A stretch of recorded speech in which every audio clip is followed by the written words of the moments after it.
everyone, I'm Ruth. I'm a tutor at the NDA. I'm here with my ex-student Jess Crane of Jessica May Design. Yeah. I taught you at degree level. You did.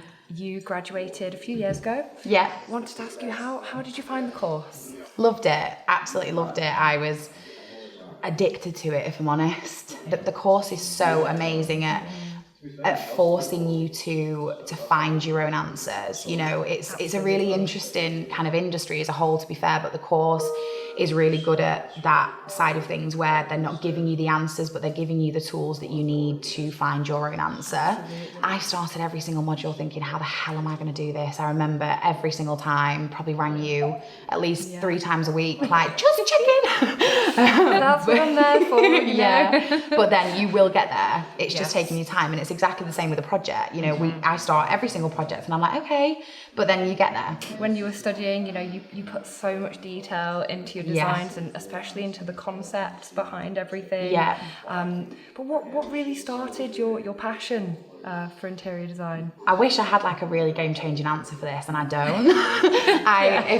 If I'm honest, it kind of just sort of came from nowhere. So I wouldn't even go as far to say that before this I was a particularly like creative person. I always imagined myself being in like some form of corporate job. Like I studied law, psychology and sociology at college. Okay. Obviously quite quickly realised that I hated it, but the idea just kind of came from nowhere one day, and I just decided to just go for it and see what happened. But then one of my friends actually got in touch with me a while ago and said, oh, I'm so happy to see you doing what you always wanted to do. And I was like, oh, do you remember me wanting to do this? And she's like, oh yeah, I remember you saying in high school how you always wanted to be an interior designer. So I don't remember that, but wow. So maybe it was always in me. I just kind of lost it for a little bit, but came back to it. What happened when you graduated? How did you sort of get the ball rolling? I worked kind of a lot on my portfolio, just kind of building a portfolio, working for free or, you know, working for really, really cheap just to build a portfolio throughout my degree. So I kind of did that for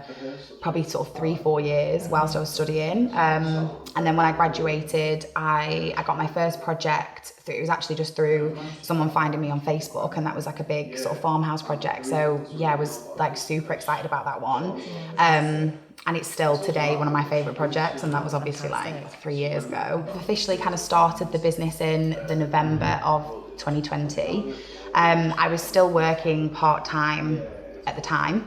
And then I sort of officially registered the business and became a limited company in I think the May, and then I hired my first member of staff, Tino, in the June, and then we're now a team of 9 just over a year later. Just incredible, incredible. Thank you. What are your sort of favourite 3 projects so far that you've done? Oh gosh, I'd definitely say we've recently designed an apartment in London. It's hard just to not choose your most recent, but yeah, I'd probably say the London apartment. It was a sort of an Art Deco inspired interior, but it was obviously really contemporary. The clients are really, really modern, so it was kind of merging those two. So that was a super fun brief to work with. So probably that one. We've also designed a restaurant called Deacon's Bank, which is literally 5 minutes down the road from me. So it's just super special that it's, you know, such an amazing design, and it's been done in my hometown.